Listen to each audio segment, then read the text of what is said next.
Friends, మొదటిసారి ఈ ఛానల్ను చూస్తున్నట్లయితే ఈ ఛానల్ను సబ్స్క్రైబ్ చేసుకోవాలని కోరుకుంటున్నాను. ఎందుకంటే నేను పెట్టే ప్రతి వీడియో మీకు నోటిఫికేషన్ రూపంలో రావడం జరుగుతుంది. ఈ ఛానల్ గ్రోత్ కూడా పెరుగుతుంది.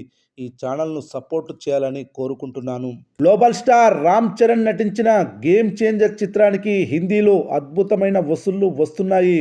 ఊపు చూస్తుంటే ఈ చిత్రం ఖచ్చితంగా బాలీవుడ్లో మరో పుష్ప అయ్యేలా అనిపిస్తుంది. హిందీ ఆడియన్స్ ఒక సినిమాకి కనెక్ట్ అయితే దానిని బాక్సాఫీస్ పరంగా ఏ రేంజ్కు తీసుకుని వెళ్ళగలరో ఉదాహరణకు పుష్ప చిత్రం. నార్త్ ఇండియాలో కేవలం 2 కోట్ల రూపాయల ఓపెనింగ్ వసూళ్లతో మొదలైన ఈ చిత్రం ఏకంగా 120 కోట్ల రూపాయల నెట్ వసూళ్లను రాబట్టి ఈ రేంజ్కి వెళ్ళింది. ఇక పార్ట్ 2 అయితే చెప్పనక్కర్లేదు. ఏకంగా బాలీవుడ్లో ఇండస్ట్రీ హిట్గా నిలిచి ఇప్పటికీ డీసెంట్ స్థాయి వసూళ్లతో కొనసాగుతుంది. గేమ్ చేంజర్ కూడా అలాంటి మ్యాజిక్ క్రియేట్ చేయబోతుందా అంటే అవునని అంటున్నారు ట్రేడ్ పండితులు.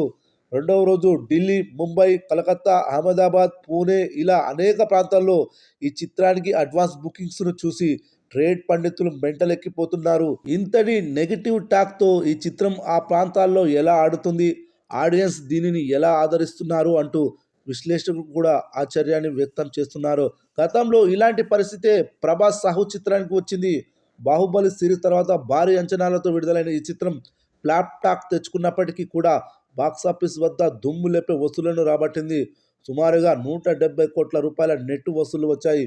ఈ రేంజ్లో కాకపోయినా గేమ్ చేంజర్ చిత్రానికి ఫుల్ రన్లో 100 కోట్ల రూపాయలకు పైగా నెట్ వసూళ్లు వచ్చే అవకాశాలున్నాయి. నార్త్ ఇండియాలో కేవలం మల్టీప్లెక్స్ థియేటర్స్లోనే కాదు, సింగిల్ స్క్రీన్ థియేటర్స్లో కూడా ఈ చిత్రం రఫ్ ఆడించేస్తుంది. తెలుగు వర్షన్ వసూళ్లు పండుగ తర్వాత తగ్గినప్పటికీ హిందీ వసూళ్లు బ్యాలెన్స్ చేసేలా ఉన్నాయి. ఓవరాల్గా రేటింగ్స్ డిజాస్టర్తో రేంజ్లో వచ్చినప్పటికీ దిల్ రాజు భారీ నష్టాలను చూడకుండా ఎబో ఎవరేజ్ రేంజ్ ఫలితాన్ని దక్కించుకునే అవకాశం ఉంది.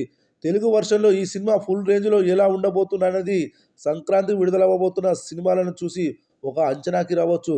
ప్రస్తుతం బుక్ మై షోలో ఈ సినిమాకి గంటకు 20,000 టికెట్లు అమ్ముడుపోతున్నాయి.